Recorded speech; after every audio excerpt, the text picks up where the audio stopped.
It's a very beautiful depiction. I'm not sure if you've ever seen Chhinnamasta.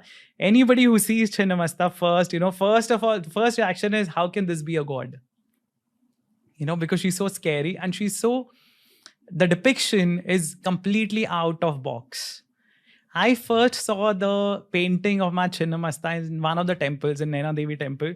It was painted on the temple wall. And that was the first time, and I was a kid and I was scared, And it's much later that you understand what the depiction means. And, Chhinnamasta is shown standing on top of a love-making couple. And she has cut her own head, which she's holding in one hand. There are three sprouts of blood that are coming out of her neck. The central one is going into her own mouth.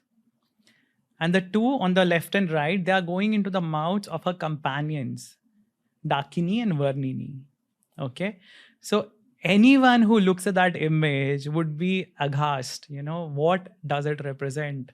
And it is scary as hell. Why would God be depicted in something so, unfathomable and dark, probably, right? And it was much later, while reading about the Mahavidyas, that I understood the significance. First thing is that she has cut her own head, which signifies death, right?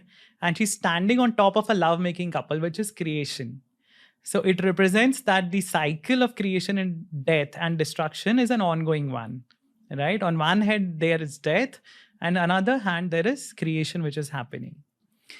She is holding her own head, and head signifies ego, right? So the first step in attaining wisdom or advancing on the path of spirituality is letting go of your ego. That is what it represents. Our head, our face is our whole identity, right? We identify ourselves by that face. We keep looking in the mirror, how am I looking, etc. So that is the cutting off of your ego. The three sprouts of blood, they actually represent the nadis, the Ida, Pingala, and the Sushumna. And the central one, of course, is going into our own mouth, which is Sushumna, and Ida, Pingala are represented by Dakini and Varnini. You'll have to break that down a little bit. Very quickly, to summarize what the nadis are, it is your spine, your spinal cord, and two nerve canals that kind of surround your spinal cord. In yoga, it is believed that, we have very minute nadis, which are like the nervous system, and they are along the spinal cord. Astral nerves. Sort of, yes. So they are along the spinal cord, and the central one is Sushumna, and it is surrounded by Ida and Pingala, which represent the sun and the moon.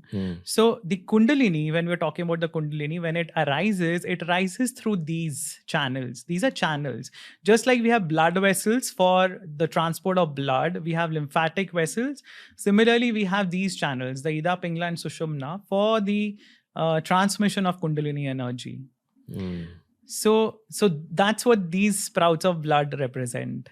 Okay. So, once you understand it, it makes perfect sense. Oh yes, this is quite clear. But till that time, you're always wondering why God is shown like this.